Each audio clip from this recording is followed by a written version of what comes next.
آقا تشریف فرماتے ایک چھوٹا سا بچہ ہے جو ننھے ننھے پاؤں سے چل کے مسجد نبوی میں پہنچ جاتا ہے. نام اس کا عمیر ہے. بمشکل سے بولنا سیکھا ہے اس نے. آقا کریم علیہ السلام کی خدمت میں کبھی وہ اپنے چچا جلاس بن سوید کے ساتھ جاتا ہے, کبھی وہ اکیلا بھی چلا جاتا ہے. ایک دن اس کا چاچا نہیں گیا لیکن بچہ گیا اور حضور کی بات سنی. آقا کریم نے قیامت کے بارے میں نقشہ بیان کیا. جب وہ بچہ واپس پلٹا نا تو اپنے چچا کو کہتا ہے, اے میرے چچا, آج میں نے حضور کو قیامت کا ذکر کرتے دیکھا ہے اور حضور نے ایسا ذکر کیا ہے کہ قیامت کا نقشہ میری آنکھوں کے سامنے آ گیا تھا. لیکن اس کا چاچا جلاس بن سوید ازلی بدبخت تھا. اس نے کہا, اللہ کی قسم اگر محمد سچا ہے نا تو ہم گدھوں سے بھی پھر گئے گزرے.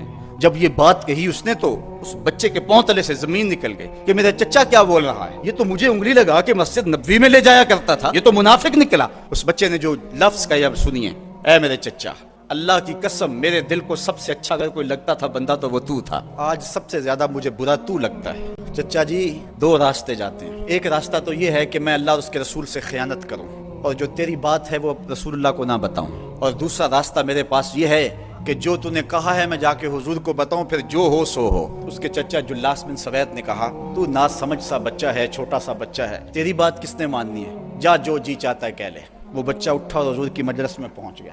اور وہ بچہ کیا کہتا ہے, حضور جلاس بن سوید نے اللہ اور اس کے رسول سے خیانت کی ہے. حضور میرا اس سے کوئی تعلق نہیں ہے, میں اللہ سے بھی کہتا ہوں میرے مالک, میرا چچا سے کوئی تعلق نہیں ہے چونکہ وہ تیرے محمد کا دشمن ہے. حضور نے فرمایا, بچے اس نے کیا کہا ہے؟ بچے نے ساری کہانی سنا دی. حضور نے صحابہ کو بلایا, کہا کہ یہ واقعہ پیش آیا ہے, بتاؤ کیا کریں. صحابہ نے عرض کی, حضور یہ بچہ چھوٹا ہے, کم عقل ہے, کم سمجھ ہے, یہ تو اپنی بات بھی نہیں صحیح طرح سمجھ سکتا, اور جلاس بن سوید بڑی عمر کا آدمی ہے, ہمارے ساتھ نمازیں پڑھتا ہے, تو آپ اس بچے کی بات کی پرواہ نہ کیجیے. ادھر جلاس بن سوید کو جب پتا چلا تو اس نے بھی قسمیں کھانی شروع کر دی کہ میں نے تو کوئی بات کہی نہیں ہے. تو حضور نے اس بچے کی بات کو نظر انداز کیا صحابہ کے کہنے پہ. اب اس بچے نے جب دیکھا کہ میری بات حضور نے قبول نہیں کی ہے تو اس نے جھولی پھیلا لی اور آسمان کی طرف دیکھ کر کے کہا, اے اللہ اگر میں جھوٹا ہوں تو مجھے جھوٹا کر دے, اور اگر میں سچا ہوں تو میری سچائی کا اعلان کر دے. یہ بچے نے جب بات کی تو ابھی اس نے منہ پہ دعا مانگ کے ہاتھ نہیں پھیرے تھے کہ جبریل آ گئے,